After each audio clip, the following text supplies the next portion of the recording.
Hey, welcome to Tabletop Skirmish Games. I'm Lee, and in this video I'll be reviewing Neverland, the fantasy role-playing setting by Andrew Kolb.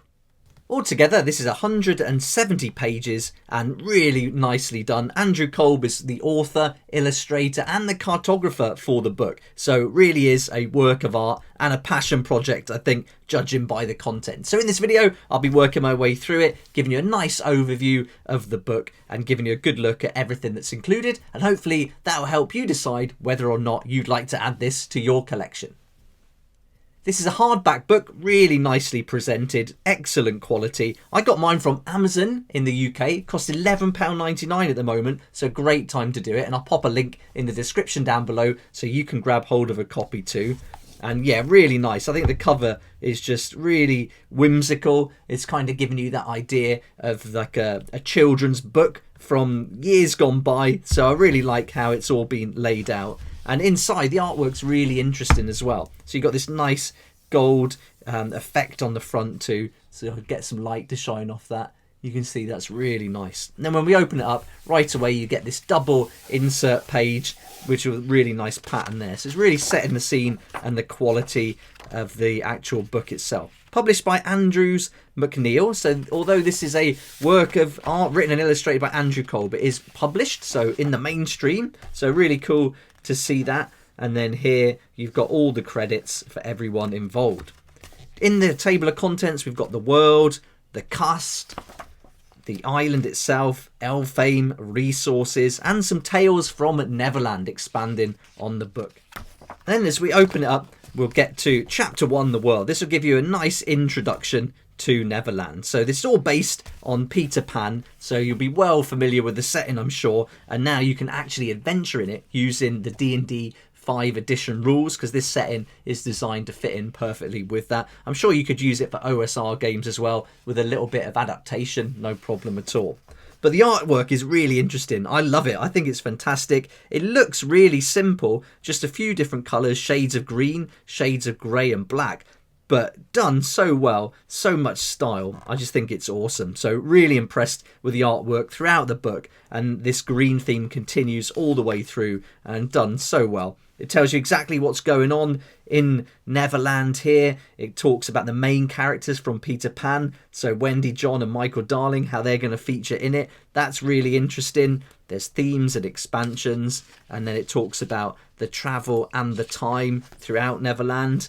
This is a really nice, you've got 24 hours in Neverland and all different things happen in the island's routine. You've got the daily cycle and moon cycle, and here you've got the moon cycle, which shows the different stages and things that are going to happen with the crocodile. So this is a really cool mechanic of the setting, and yeah, you'll get to explore inside this beast as well, which is really fun. So yeah, I really love how this has all been put together, and it's almost like you've got everything to get going with the setting as you would expect from a book like this. And it's almost like it's, for me, I got like the vibe of some kind of clockwork machine. Like this is all, the island is a clockwork machine, all working, and you're just going into it and interacting with it. And these different time cycles and things that happen in the hexes, which you'll see later on, all just give me that idea that everything's set up, it's all in motion, it's all happening whether you're there or not. And so when you dive into it, you can interact and influence maybe what happens or not. Maybe things are set in stone, who knows? That's up to you to decide as you play through. But now we're going to go through all the different details, getting you into the like background of the story, the different elements within it, magic and power, fun and recreation. You've got some advanced rules as well, so you can have a look through that. Then we're on to the cast. So that's our introduction, just setting the scene. Now we've got all the different monsters, and this is brilliant. I think this is done really nicely as well. Again, the artwork's so simple but so stylized. I love it. I think it's so cool. You've got all different creatures that are going to inhabit the island. And there's no reason why you couldn't use this in other games. You don't have to just use these monsters in Neverland. You could certainly take them into your own setting, your own game. I don't see why not. And so I think that's going to be really nice and interesting to do. There's also a nice feature here where you've got the hit dice, hit points, armor, speed, but then for the save you've got 3 different numbers. So rather than having all the different stats, you can just go and decide, is this something the monster would be good at? If so, it would get a better bonus like the 3+. If it's bad at it, maybe it would get the minus. So that's really interesting how they've done that, and that's something I'm really going to adopt, steal if you like, and use in my own campaigns and things, because I think that's a really nice mechanic that keeps things nice and straightforward and simple, but still adds enough depth to it that there's going to be enough going on with your monsters. So there's some really cool ones in here. The crocodile's great. We see more about the crocodile later on.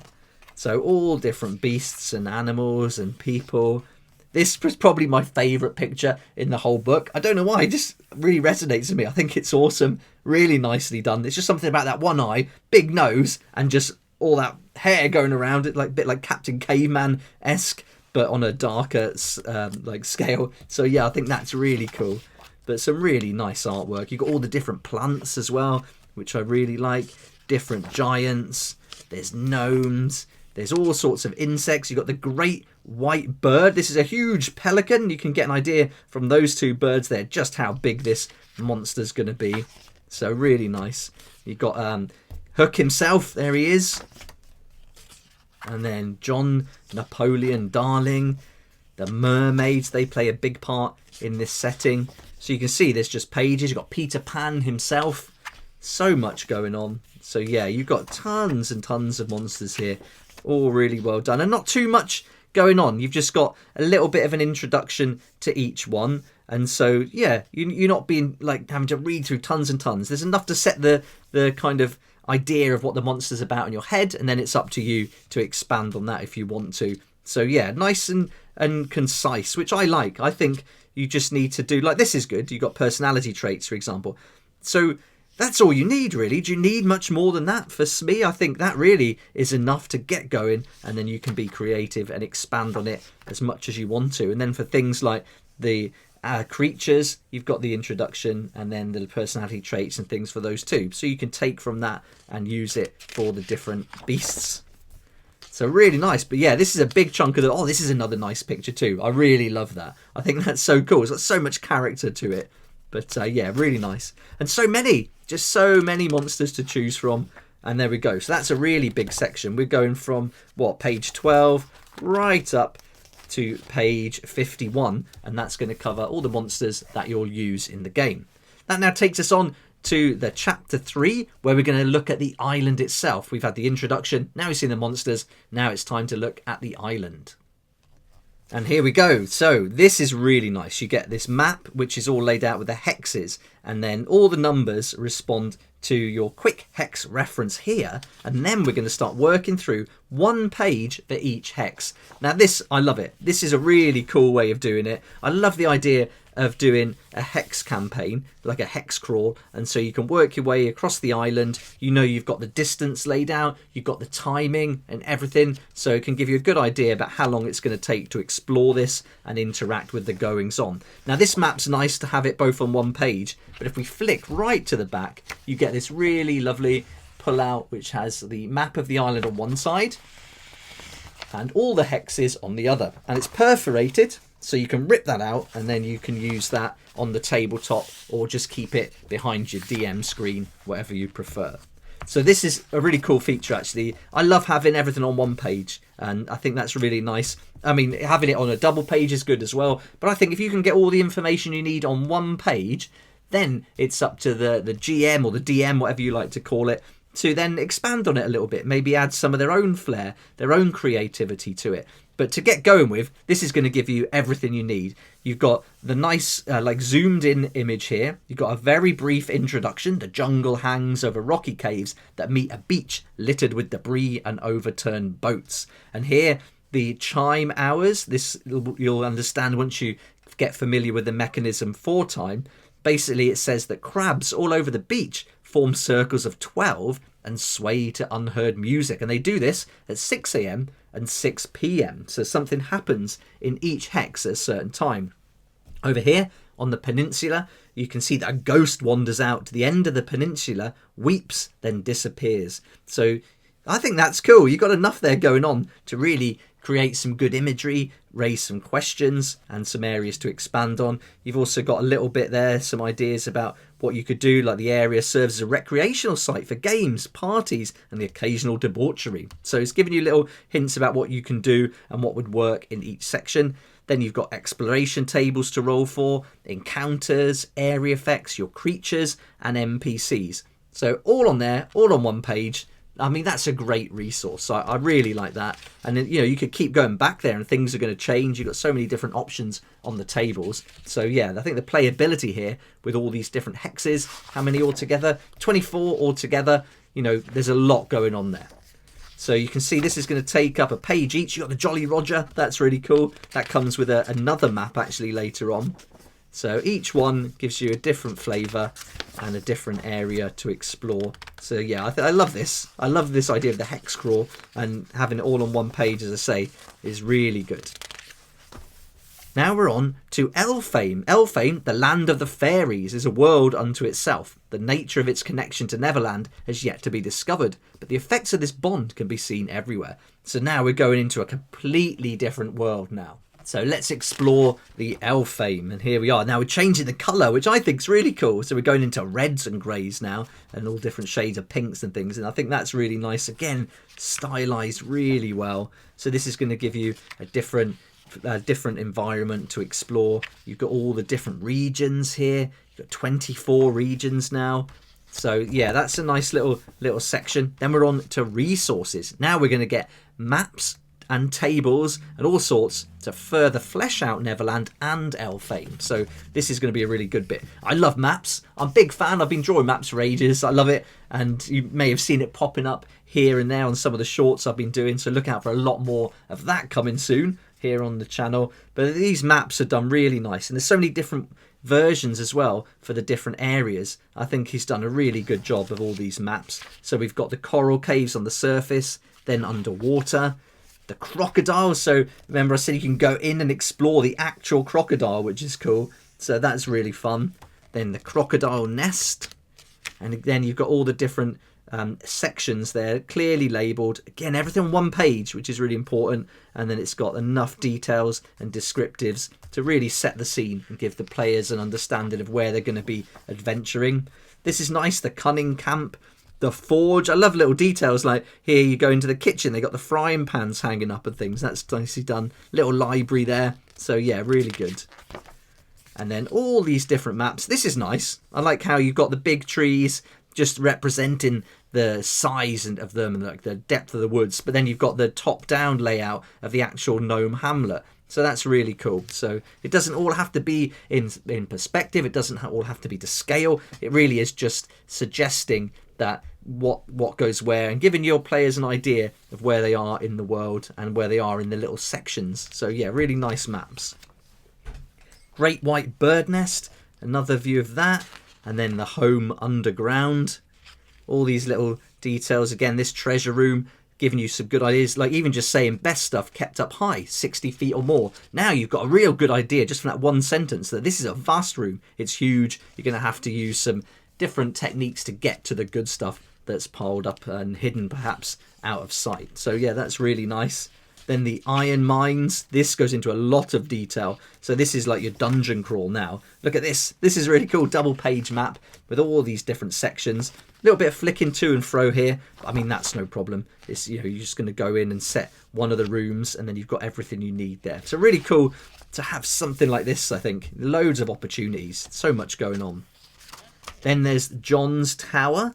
The Jolly Roger. This is nice. Nice breakdown of all the different decks on the ship. Again, just enough information to get you going. Mermaid Cove. Neverland. And these are referring to the hexes from earlier on now. So if you go into one of those hexes, you can come back to this and then get a better idea of the map. And for this skull, we're going to be going deep because look at all this going on. You've got all these D100 skull rooms to choose from. So there's certainly a lot to be going on. D20 skull features, skull creatures, all different sizes from tiny up to gargantuan. So yeah, look at this. That's a great resource. So I think you're going to spend a lot of time in the skull That's going to be pretty fun. And there's a really good backstory too for that. So I think you'd enjoy that. Then there's the Teg Village, Wendy's Hut. This is pretty sad, actually. I won't spoil it for you, but when you get to that page, yeah, that's really sad. And then we've got all different adventures and animals and loads of tables. Look at all this. So you're never going to run out of inspiration and ideas here. This is nice. You've got your plot hooks, and then you've got your rumours. Again, a D100 table for the rumours. This is all brilliant stuff. Star Surge, trinkets and trophies, wards, strangers. I love these kind of tables, and having this many set out like this I think is brilliant. So now we're on to what we're on now, 137, and this is a nice little section. We've got Tales from Neverland. This is a number of short stories set in Neverland, and they've been formatted to resemble the classic children's books to keep with the spirit of the source material, which is in the public domain now, and that's why this is able to be produced the way it has. So that's really nice. Got a little bit of reading there. If you're a fan of Peter Pan, you might enjoy this section. And yeah, quite a few bits to read through there. So we'll skip through that, and then you can have a good read if you get the book. And then that'll take us right up here to page 160. So there's a fair chunk there, 20 pages of short stories. So then we move on to external and complementary resources, about the order and thanks. And then this section I like. I love seeing this in these kind of books. The development of the story and the illustrations in this sketchbook. So these are going to be some of the initial sketches that were put together that then grew into what we see here in the book. I love this. I love seeing the development of it. Going from scribbles on a page to awesome artwork, I think is fantastic. So this is a really good section. I'm really glad this has been included. All the different monsters there. The pelican, or the great white birds, I should say. This bit here that you may have seen earlier on. Really nicely done. And then how he experimented with different iterations on an idea for the cover and things like that. That's really cool. To see it going from this to this to this is so good. Then a bit more. Nice little version of the map there that didn't get used. And then we're on to these little pullouts. So these are all perforated. So you've got some NPCs or even some players ready to go. You've got the sheets filled out for you with all the stats and everything if you want to use those. A quick way to get started. You've got here a human ranger, which is a big game hunter. You've got a child pickpocket, which would be a human rogue. And then a parent raconteur, a human bard. And then a teen prodigy with a human wizard. So that's really cool as well to get started nice and quick. You could tear those out. You got a nice quick reference guide as well with all your timings and the moon cycle and things like that. And then a little loot table as well. That's always cool. And then, as we've already seen, the map at the end. And that concludes the Neverland book, which finishes with another nice couple of pages there with this awesome gold pattern on. So there we go, that's Neverland, the fantasy roleplay setting by Andrew Kolb, 5e compatible. What a beautiful book. I'm so glad I got it. And as I'm getting more and more into D&D now, I'm working on my own settings, and I think this is going to be a really great inspiration. There's certainly some ideas in here that I'll be adopting and tweaking and included in my work going forward. But really nice to see Andrew Kolb has written, illustrated and done the cartography for it. I think that's really cool. When you get those little settings and projects and zines where one person has done it all, I think that's fantastic. So I really have enjoyed looking at this book so far. Can't wait to incorporate it in my game. I don't know if we'll be playing it as the whole setting itself, but we'll certainly be taking little bits from it. And I think you've even got some nice options to do maybe just an evening of gameplay, a kind of one-shot style here as well. That'd be quite fun. Maybe like a dream kind of sequence or something that's happened for your players to go off and try something different. Or you could easily take what's in here, not call it Neverland, call it something else, and include it in an existing Dungeons and Dragons setting as well. Maybe an island within an archipelago, something like that. I think that would be a good way to go with this book. But there we are. That's my overview and review, and I hope you've enjoyed it, and I hope it's given you a good idea about what to expect should you pick up this and add it to your collection. I think to have it for $11.99, if you can get it that good a price, is a huge bargain. Usually it's $16.99, which I think is still really good for a hardback book of this quality. So those links are down below. It'd be great if you check them out and get yourself a copy. And I'd love to hear what you think about this. So let me know in the comment section below. Does this appeal to you? Maybe you've played it already. So I'd love to hear your thoughts on the gameplay. That would be awesome. But for now, thank you so much for watching. Hope you enjoyed it. If you did like it, please hit the like button, subscribe for more videos like this one, and don't forget to hit that notification bell too to join me here next time on Tabletop Skirmish Games. I'd like to say a huge thank you to my Patreon supporters who make these daily videos possible, and if you're interested in joining the community, it'd be awesome to see you there, and I'll put a link for that in the description down below.